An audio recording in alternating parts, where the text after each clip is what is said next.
ومن أحسن قولا ممن دعا إلى الله وعمل صالحا وقال إنني من المسلمين. السلام عليكم ورحمة الله وبركاته. بسم الله الرحمن الرحيم. إن الحمد لله نحمده ونستعينه ونستغفره ونعوذ بالله من شرور أنفسنا ومن سيئات أعمالنا. من يهده الله فلا مضل له ومن يضلل فلا هادي له وأشهد أن لا إله إلا الله وحده لا شريك له وأشهد أن محمدا عبده ورسوله صلى الله تعالى عليه وعلى آله وصحبه وسلم تسليما كثيرا. أما بعد. সম্মানিত শ্রোতা দর্শক মন্ডলী, যে যেখান থেকে আমাদের সাথে যুক্ত হয়েছেন, আল্লাহ রাব্বুল আলামিনের প্রশংসা এবং প্রিয় নবী সাল্লাল্লাহু আলাইহি ওয়াসাল্লামের প্রতি সালাত ও সালামের উপর আপনাদেরকে আমাদের এই ধারাবাহিক জুমের দর্শে আহলান ওয়া সাহলান ওয়া মারহাবান বিকুম। আল্লাহ আপনাদের দিন দুনিয়া ভালো করুন এবং উপকারী জ্ঞান দান করুন, আমাদের সকলকে নেক আমলে তৌফিক দান করুন এবং আল্লাহ রাব্বুল আলামিনের দিনের দিকে আমাদের সকলকে আহ্বান করে দুনিয়া আখিরাতে সফলতা লাভের তৌফিক দান করুন। সমস্ত অনিষ্ট থেকে আল্লাহ হেফাজতে রাখুন। আমাদের ধারাবাহিক আলোচনা চলে আসছে ফিকহুস সালাহ। আজকে পর্ব নম্বর 55 ফিকহুস সালাহ। ইনশাআল্লাহ তাআলা এর মাধ্যমে আমরা শেষ করব। এরপরে বিশেষ একটি সালাত রয়েছে, জানাজা এবং জানাজার সাথে সংশ্লিষ্ট যে বিষয়গুলি, সেটা ইনশাআল্লাহ ফিকহুল জানাইজ নামে ইনশাআল্লাহ তাআলা আগামীতে আমরা শুরু করবো আবার এরপরে। তো আজকে এই পর্বে সর্বশেষ বিষয়বস্তু সেটি হচ্ছে বেনামাজির ভয়াবহ শাস্তি বা ভয়াবহ পরিণাম। যারা সালাত আদায় করেন না, মোটেই আদায় করেন না, আল্লাহ হেদায়েত দান করুন, অথচ জন্মসূত্রে মুসলিম অথবা ইসলাম গ্রহণ করেছেন, অথবা মাঝে মধ্যে আদায় করেন মাঝে মধ্যে আদায় করেন না, তাদের সকলের ভয়াবহ পরিণাম, কঠিন শাস্তি দুনিয়া এবং আখিরাতে, দুর্দশা আমি আজকে 8টি পয়েন্টে তুলে ধরব। আমরা নিয়মিত তারিখ বলে থাকি। আজকে আরবি তারিখ হচ্ছে 18 রবিউল আউয়াল 1446 হিজরি মোতাবেক 21শে সেপ্টেম্বর 2024। সালাত যদি কেউ ত্যাগ করে তাহলে সেই ব্যক্তি ইসলামের সবচেয়ে গুরুত্বপূর্ণ রুকন শাহাদাতের পরে লা ইলাহা ইল্লাল্লাহ সাক্ষ্য প্রদান করা, মুহাম্মদুর রাসূলুল্লাহ সাক্ষ্য প্রদান করা, এটি হচ্ছে প্রথম মূল স্তম্ভ হচ্ছে ইসলামের। আর তারপরেই সবচাইতে গুরুত্বপূর্ণ তাকিদপূর্ণ জন্মসূত্রে যারা মুসলিম তাদের জীবনের প্রথম কাজ হচ্ছে 5 ওয়াক্ত সালাত আদায় করা, যদি মুসলিম থাকতে হয়। এবং সবচাইতে উৎকৃষ্ট আমল সালাতের ফাজাইল নিয়ে 8টি পয়েন্ট গত সপ্তাহে আলোচনা করেছি। সালাতে যখন ফাজাইল জেনেছেন যে সালাত পড়লে পাবো কি, তাহলে সালাত না পড়লে, বেনামাজি হইলে, আধা নামাজি হইলে কঠিন শাস্তির যে সম্মুখীন হইতে হবে সেটাও আজকে জানিয়ে দেব। আল্লাহ রাব্বুল আলামিন যেন আমাদেরকে নামাজি হিসাবে, আমাদের আগামী প্রজন্মকে কিয়ামত পর্যন্ত নামাজি হিসাবে, সালাত কায়েমকারী হিসাবে কবুল করেন। ইব্রাহিম আলাইহিস সালামের দোয়া আমি সবসময় নিজে স্মরণ করি, ভাই বোনদেরকে স্মরণ করতে বলি আমার বিভিন্ন আলোচনায়। রব্বি জাআলনি মুকিমাস সালাতি ওয়া মিন যুররিয়াতি। আল্লাহ আমাকে সালাত কায়েমকারী হিসাবে কবুল করো, সালাত কায়েমকারী বানিয়ে দাও এবং আমার সন্তান সন্ততিকে সালাত কায়েমকারী হিসাবে কবুল করো। আল্লাহ কবুল করো। তো কথা না বাড়িয়ে আমি সংক্ষেপে সেই বিষয়গুলি আপনাদের সামনে তুলে ধরি। সালাতের গুরুত্ব সম্পর্কে আলোচনা করা হয়েছে। সালাত ফরজে আইন, কোরআন সুন্নাহ ইজমা সবকিছু দ্বারা প্রমাণিত। সালাত এমন একটি গুরুত্বপূর্ণ বিষয় যে সর্বপ্রথম কিয়ামতের মাঠে তার হিসাব হবে। সালাত যদি কবুল, সালাতে সফল, তাহলে বাকি আমল কবুল হবে এবং বাকি আমলে পাস করবে। আর সালাতে ব্যর্থ, ফেল, বাকি আমলেও ফেল। তারপরেও অধিকাংশ মুসলিম, সুবহানাল্লাহ, বরং প্রায় মুসলিম, অধিকাংশ মুসলিম বললে তো অনেক ভাববেন হয়তো 60% 70% না বেনামাজি হয় না, প্রায় শতকরা 95 জন থেকে 98 জন, এটি হচ্ছে সঠিক পরিসংখ্যান, বেনামাজি, নামাজ পড়ে না, জন্মসূত্র মুসলিম। যেটি স্বর্ণ যুগে সাহাবায়ে কেরামের কল্পনাও ছিল না, সেই যুগে মুনাফিকও নামাজ পড়তো। তাবেঈনদের যুগে কল্পনা ছিল না, তাবেঈনের যুগে কল্পনা ছিল না যে মুসলিম আবার বেনামাজি হয়। তো আসুন 1 নম্বর পয়েন্ট যেটি বলবো সেটি হচ্ছে তারকুস সালাহ কুফর, সালাত পরিত্যাগ করা হচ্ছে কুফরি কাজ। বড় কুফরি, ছোট কুফরি, ওলামাদের ইখতিলাফ, সঠিক হচ্ছে একেবারে ছেড়ে দিলে বড় কুফরি, আর মাঝে মধ্যে ছাড়লে ছোট কুফরি, বড় ফাসিক, বড় পাপিষ্ট হন। তো সালাত ত্যাগ করা হচ্ছে কুফরি। সহিহ মুসলিমের হাদিস, রাসূলুল্লাহ সাল্লাল্লাহু আলাইহি ওয়াসাল্লাম বলেছেন, বাইনার রাজুলি ওয়া বাইনাশ শিরকি ওয়াল কুফরি তারকুস সালাত, একজন মানুষ এবং শিরক কুফরের মাঝে পার্থক্যকারী হচ্ছে যে শিরক কুফরি তাকে স্পর্শ করবে না সালাত আদায় করলে, আর যদি সালাত আদায় না করে তাহলে শিরক কুফরি তাকে স্পর্শ করবে, সে আক্রান্ত হবে শিরক কুফরির মহারোগে। নবী সাল্লাল্লাহু আলাইহি ওয়াসাল্লাম আল-আহদুল্লাযী বাইনানা বাইনাহুমুস সালাহ ফামান তারাকাহা ফাকাদ কাফার, আমার মাঝে আর তাদের মাঝে যারা ইসলামে আসছে তাদের মাঝে প্রথম চুক্তি হবে as-সালাহ, কালেমা পড়ছো সালাহ। ফামান তারাকাহা, যদি কেউ ছেড়ে দেয়, অস্বীকার করা নয়, অস্বীকার অন্য ইবাদত বন্দেগী বা অন্য ফরজগুলি করলেও, সুস্পষ্ট বিধান করলেও কাফের হয়ে যাবে। কিন্তু সালাত ছেড়ে দিলেই কাফারা বলেছেন, কাফের হয়ে যাবে, বলেন ফাসাকা, ফাসিক হবে, সালাত ছেড়ে দিলে কাফের হয়ে যাবে, তিরমিজির হাদিস। 2 নম্বর যে বিষয়টি সেটি হচ্ছে সালাত পরিত্যাগ করা আকবরুল কাবায়ের, যত কাবিরা গুনাহ রয়েছে 70-এর বেশি কাবিরা গুনাহ রয়েছে। ইমাম যাহাবীর কাবায়ের উপর কিতাব রয়েছে আল কাবায়ের নামে, শাইখুল ইসলাম আহমদ আব্দুল্লাহ রাহিমাহুল্লাহ তো কাবায়ের উপর একটি কিতাব রয়েছে। তো কাবায়ের যেসব কিতাবাদি লেখা আছে 70-এর অধিক কাবায়ের রয়েছে, তার মধ্যে সবচেয়ে বড় কাবিরা গুনাহ হচ্ছে শিরক কুফরির সমতুল্য, তা হচ্ছে সালাত ত্যাগ করা, আকবরুল কাবায়ের, যা ধ্বংসাত্মক গুনাহ।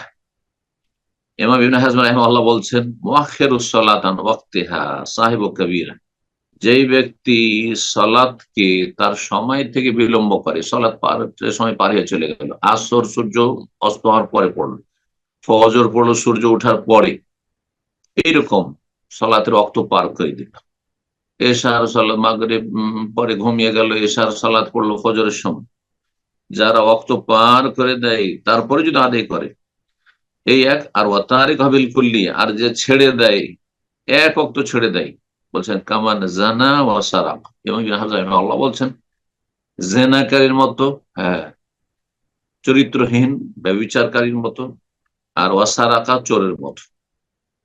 তারকা সালাতে তারকা করলে সালাত তফিকা কাবিরা, কারণ প্রত্যেকটি এক একটি সালাত পরিত্যাগ করা বা অক্ত পার করা কাবিরা। টাইম পার করে দিয়ে সূর্য ওঠার পরে অনেকেই ফজর পড়েন, কিন্তু মনে করেন যে ফজর পড়লাম কিন্তু আমি টাইমে পড়িনি, সূর্য ওঠার পরে, কাবিরা গুনাহ, প্রতিদিন কাবিরা গুনাহ। আর কাবিরা গুনাহ দিয়ে আপনার দিন শুরু হচ্ছে, ইন্না লিল্লাহি ওয়া ইন্না ইলাইহি রাজিউন।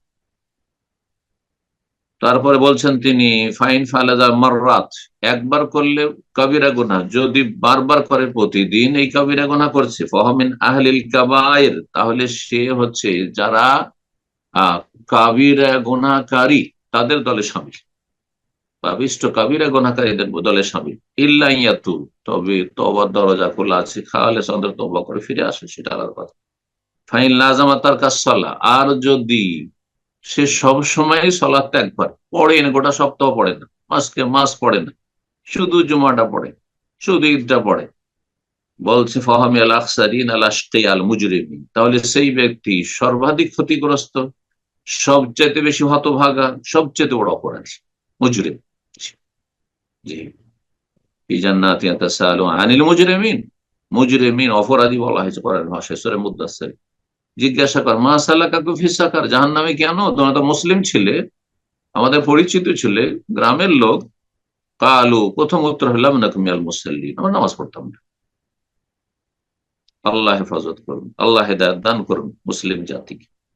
3 নম্বর পয়েন্ট, তা হচ্ছে সালাত পরিত্যাগ করা হচ্ছে মুনাফিকি, কপটতা। মুখে এক কথা আর কাজে আর কিছু। মুখে বলছেন যে আমি মুসলিম, আর কাজ তার বিপরীত। একে নেফাক বলা হয়, দ্বিমুখী হওয়া। সূরা নিসার আয়াত নম্বর 142 আল্লাহ ইরশাদ করছেন, ইন্নাল মুনাফিকিনা ইউখাদিউনা আল্লাহ, নিশ্চয় মুনাফিকরা আল্লাহকে প্রতারিত করে, ধোঁকা দিতে চায়। যে ধোঁকা দিতে পারে আল্লাহকে সব তো জানছেন। অওয়াখাদেহুম, আল্লাহ তাদের, হ্যাঁ, প্রতারণার উচিত, হ্যাঁ, শাস্তি দেবেন, বা যথাযথ আল্লাহ রাব্বুল আলামিন তার শাস্তি দেবেন, পানিশমেন্ট করবেন। ওয়াইদা কামু ইলা সালাহ, আর মুনাফিকদের আর একটি চরিত্র হচ্ছে যে সলাতে যদি দাঁড়ায়ও, বেনামাজি বলেননি, নামাজ পড়েও, কামু কুসালা, তাহলে অলসতার সাথে, মন লাগে না, অন্তর মোটেই সলাতে নেই, শুধু, হ্যাঁ, দেহটি দাঁড়িয়ে আছে। সলাতে গিয়ে ওরা ওনার নাস, লোক দেখানো তারা নামাজ পড়ে। মানুষ, এমন কোন মানুষ যাদেরকে দেখে লজ্জা লাগে, চল নামাজ পড়ে। করুন আল্লাহ ইল্লা কালিলা, আল্লাহকে সামান্যতম স্মরণ করে, মোটেই স্মরণ করে না তারা, সামান্য নাম কি অস্ত। এরা হচ্ছে, হ্যাঁ, রিয়াকার, জি, অর্থাৎ লোক দেখানো কাজ করে। এরা হচ্ছে অলস, এরা হচ্ছে ভারী, এদের নেকির আশা নেই আল্লাহর কাছে, আর আল্লাহর শাস্তিকে এরা ভয় পায় না, যার ফলে এমনটা। 4 নম্বর বেনামাজির ভয়াবহ পরিণাম হচ্ছে যে সলাৎ পরিত্যাগ করা কবরের আযাবের মুখ্য কারণ। কবর আযাবের মুখ্য কারণ, শিরক কুফরির পরেই হচ্ছে বেনামাজি হয়। অনেকেই এই বিষয়টি ভ্রুক্ষেপই করেন না। কবর আযাব ওই খুঁজেন, ওই একটি হাদিস শুধু জানা আছে যে পেশাব থেকে সতর্ক না থাকলে। কেন পেশাব থেকে সতর্ক না থাকলে? কারণ নামাজ পড়েও পেশাব থেকে সতর্ক না থাকার কারণে নামাজ কবুল হচ্ছে না, সেই জন্য। আসলে বিষয়টি হচ্ছে সালাত।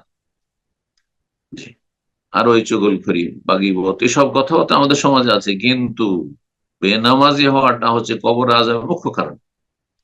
আল্লাহ বলছেন, ইন্নাল আবরারা লাফি নাঈম, যারা নেক লোক, সৎ লোক, তারা নিয়ামতে অবস্থান করবে। লাফি নাঈম, ইল্লিয়িনের, তাদের আত্মাগুলি যাবে। ওয়াইনাল ফুজ্জার, আর যারা পাপিষ্ট, লাফি জাহিম, হ্যাঁ, সিজ্জিনে জাহিম, জাহান্নামে যাবে, সিজ্জিনে তাদের আত্মাগুলি যাবে। সূরা ইনফিতার 13-14 নম্বর আয়াত।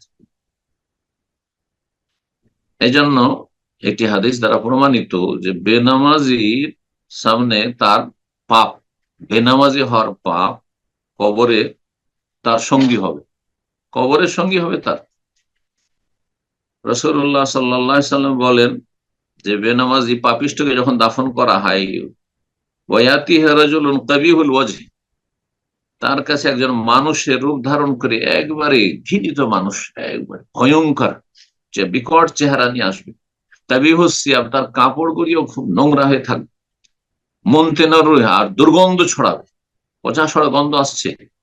সে যে মানুষ রূপ ধারণ করে যে এসছে, তার বদনামল। ফায়াকুলু, তখন সেই ব্যক্তি যে মারা গেছে বেনামাজি হে বলে, আবশির বিল্লাযী ইয়াসুউকা হাযা ইয়ামুকাল্লাযী কুনতা তুআদ ফায়াকুলু মান আনতা, তখন বলবে, ফেরেশতা বলবেন, মানে ওই যে মানুষের রূপ ধারণ করে গেছে, বলবে আবশির বিল্লাযী ইয়াসুক, তুমি সুসংবাদ নাও।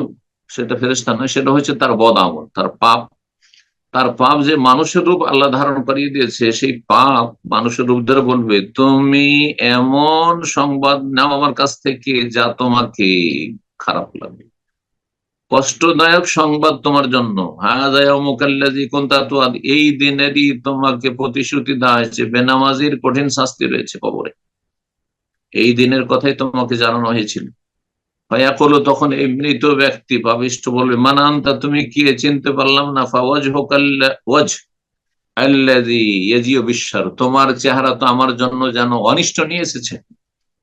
ফায়াকুলু, তখন বলবে, আনা আমালুকাল খাবিস, তোমার নোংরা আমল আমি, আমি হচ্ছে তোমার পাপগুলি।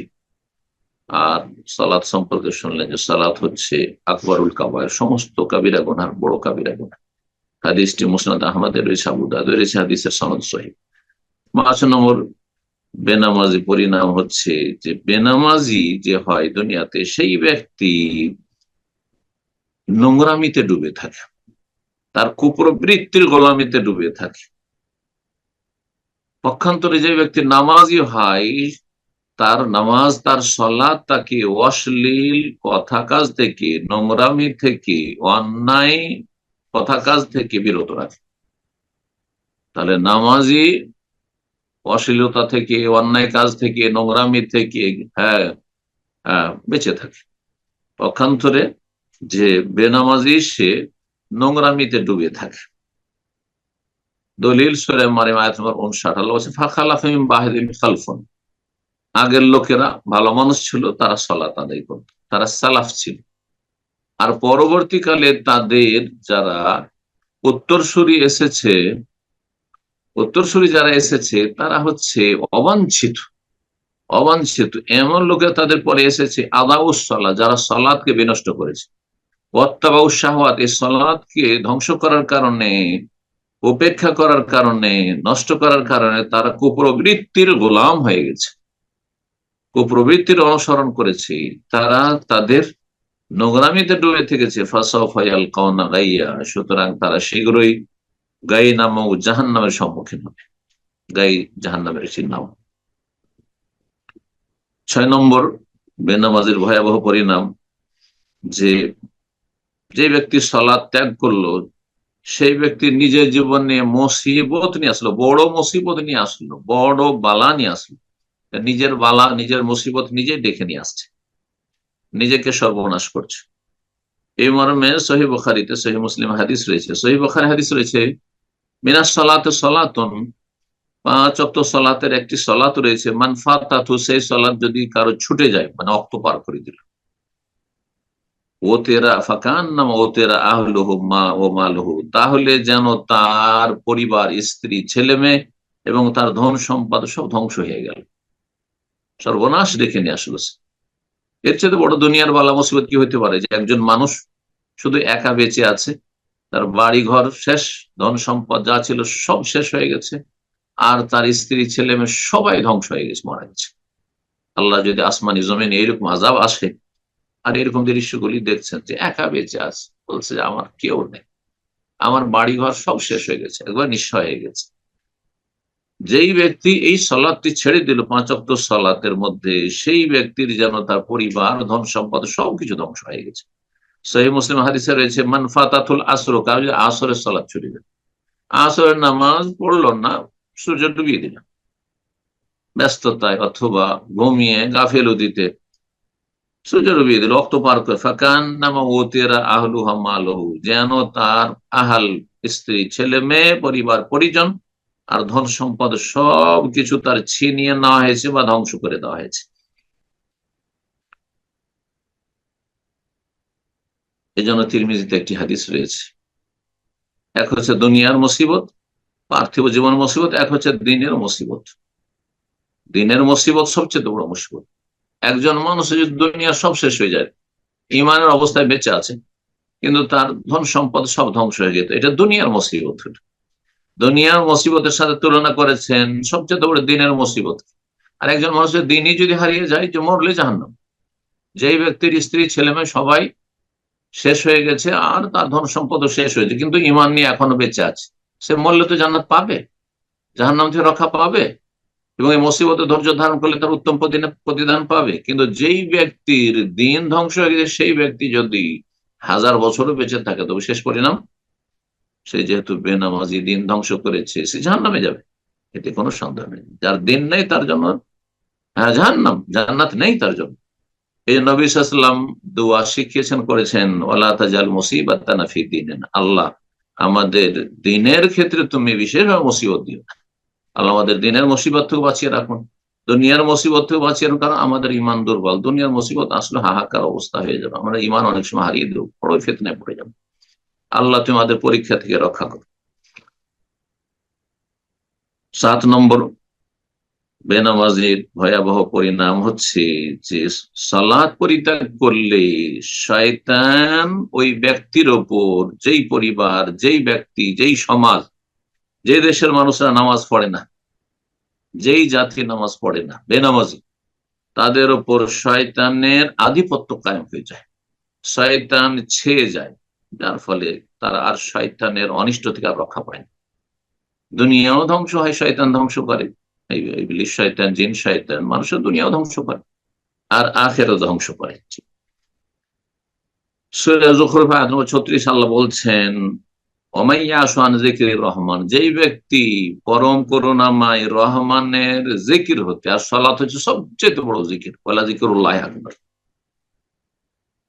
রহমানের জিকির থেকে যেই ব্যক্তি বিমুখ হবে, নোকাইয়াদ লাহু শয়তান, তার উপর আমি নিযুক্ত করে দেব শয়তানকে, ফাহু আল্লাহ কারিন, তখন সেই শয়তান তার, হ্যাঁ, একবারে ঘনিষ্ঠ সঙ্গীতে পরিণত হবে, শয়তান তার আধিপত্য কায়েম করবে। এই হাদিসের, এই আয়াতের তাফসীর, একটি হাদিস এসেছে সুনান নাসাই, আবু দাউদে হাদিসটি এসেছে, হাদিসটি সহিহ। মামিন সালাসাতিন ফি কারিয়াতিন, কোন গ্রামে, ওয়ালা ওয়াদবিন, অথবা কোন বেদুইন অঞ্চলে, যদি তিনজন ব্যক্তি থাকে, তিনজন থাকলে জামাত করতে হবে, লা তুকাম ফিহি সালাত, কিন্তু সেখানে সালাত কায়েম করা হয় না, বা জামাত সালাত হয় না, নামাজ পড়ে না পুরুষরা জামাতে গিয়ে, নামাজ পড়ে না, নামাজ নেই, জানা মসজিদ নেই, আর সালাত হচ্ছে কিনা জানা যায় না, এইসব মুসলিম গ্রাম না মুসলিম গ্রাম তাও বোঝা যায় না। এইটাই যদি হয় যে নামাজ পড়ছে না তারা, অথচ তিনজন মাত্র আছে সেখানে, ইল্লাকাদ ইস্তাহওয়াজ আলাইহিম শায়তান, তাদের উপর শয়তান ছেয়ে যায়, শয়তানের আধিপত্য কায়েম হয়ে যায়। ফালাইকুমিল জামাত, সুতরাং তোমরা জামাত সহকারে সালাত আদায় করবে অবশ্যই। ফাইন্নামা ইয়াকুলু যিবুল কাসিয়া, কারণ নেকড়ে বাঘ পাল ছাড়া বকরিকেই শিকার করে। পালের মধ্যে যদি বকরি থাকে, নেকড়ে বাঘ এত ভীতু যে পালে আক্রমণ করে না। যদি 50-100 বকরি ছাগল থাকে সেখানে আক্রমণ করবে না, কিন্তু যদি একটা যদি পাল ছাড়া বকরি পেয়ে যায় তাহলে সেটাকে খেয়ে ফেলে। প্রখ্যাত তাবেঈ সাহেব বেয়াজি বলছেন যে এখানে ফালিকুমিল জামাত, তোমরা জামাতকে আঁকড়ে ধরিও, মানে ঐক্যবদ্ধতা শুধু নয়, আসসালাত ফিল জামাত, জামাত সহকারে সালাত আদায় করে, এটা বিশেষভাবে নামাজের জামাতের কথা বলা হয়েছে। 8 নম্বর সর্বশেষ পয়েন্ট, বেনামাজিদের ভয়াবহ পরিণাম হচ্ছে যে সালাত পরিত্যাগ করা হচ্ছে খেয়ানতুল আমান, সালাত হচ্ছে আমানত। এই মুসলিম জাতিকে আল্লাহ আমানত দিয়েছেন মেরাজের রাতে 5 ওয়াক্ত সালাত, আর এই সালাত যদি নষ্ট করে, না নামাজ পড়ে, তাহলে সেই ব্যক্তি এই সবচেয়ে বড় আমানতের খেয়ানত করবে। আল্লাহ রাব্বুল সূরা আনফালে 27 বলছেন, ইয়া আইয়ুহাল্লাযীনা আমানু, হে ঈমানদার, লা তাখুনুল্লাহ ওয়া রাসূল, আল্লাহ এবং রাসূলের সাথে খেয়ানত করিও না, বেঈমানি করিও না। ওয়া তাখুনু আমান, আর আমানতে তোমরা খেয়ানত করিও না, ওয়া আনতুম তা'লামুন, জেনে শুনে। সমস্ত গুনাহগুলি হচ্ছে খেয়ানত, গুনাহে লিপ্ত হওয়া হচ্ছে খেয়ানত, আর সালাত হচ্ছে যেমনটা বললাম যে আমানত। আল্লাহ সূরা মাআরিজ 32 বছর, আল্লাযীনা লিআমানাতিহিম ওয়া আহদিহিম, যারা জান্নাতি সম্মানিত হবে, যাদের জন্য জান্নাতের সুসংবাদ রয়েছে। এই আয়াত যেমন সূরা মাআরিজ রয়েছে, সূরা মুমিন রয়েছে, মুমিনদের বৈশিষ্ট্যগুলি শুরুতে বর্ণনা করা হয়েছে। যারা নিজের আমানত এবং চুক্তিকে রক্ষা করে, যে ব্যক্তি বেনামাজি সে আমানত রক্ষা করলো না। আমানতের ব্যাপক অর্থ হচ্ছে যে আল্লাহ রাব্বুল আলামিন যে শরীয়তের দায়িত্ব একজন বান্দাকে দিয়েছেন, ইবাদতের জন্য সৃষ্টি করেছেন, যে বিধিবিধান আদেশ নিষেধ সবগুলি হচ্ছে আমানত আল্লাহ, এগুলি সবগুলি হচ্ছে আমানত। আর সীমিত অর্থে মানুষের ধন সম্পদের আমানত, সেটি সীমিত অর্থে আমানত। সূরা আহজাবের আয়াত 72 আল্লাহ বলছেন, ইন্না আরাদনা আল আমানাতা আলাস সামাওয়াতি ওয়াল আরদ, আমি আমানত পেশ করেছিলাম আকাশ, জমিন, ওয়াল জিবাল, পাহাড়ের উপর, ফাআবাইনা আন ইয়াহমিলনাহা, কিন্তু এই আল্লাহর যে শারঈ দায়িত্ব তাকালিফ, এটা তারা বহন করতে সম্মতি প্রকাশ করেনি, আমরা পারবো না। ওয়াশফাকনা মিনহা, তারা ভয়ে ভীত হয়ে গেছিল। হামালাহাল ইনসান, কিন্তু মানুষ সেটা বহন করেছো সুন্দরভাবে, সেটি আদায় করে। ইন্নাহু কানা যালুমান জাহুলা, আর না হইলে জালেম আর জাহিল। যারা এই আমানতে খেয়ানত করে, তারা জেনে শুনে, জানার সুযোগ সুবিধা রয়েছে, জানলো আর তারপরে পালন করলো না, জালেম আর জানলো না, অজ্ঞতার কারণে বিভিন্ন পাপে জড়িয়ে গেল, তাহলে জাহেল সে অজ্ঞ। মানুষের অধিকাংশ হয় জালেম, জেনে বুঝে অন্যায় কাজ করে, আর না হয় না জেনে গুনাহে লিপ্ত হয় জাহিল। জালেম জাহেলের জন্য আল্লাহ জান্নাত তৈরি করেনি। আল্লাহর অজ্ঞতা দূর করুন, উপকারী জ্ঞান দান করুন, নেক আমলে তৌফিক দান করুন, ফরজ ওয়াজিবের হেফাজতের তৌফিক দান করুন, এবং আল্লাহ রাব্বুল আলামিন যে এই নিয়ামত দিয়েছেন, নিয়ামতুল ইসলাম, ইসলামের নিয়ামত, সালাতের নিয়ামত, আল্লাহ তার হেফাজত সুরক্ষার তৌফিক। ওয়া সাল্লাল্লাহু আলা নবিয়িনা মুহাম্মদ ওয়া আলা আলিহি ওয়া সাহবিহি আজমাইন।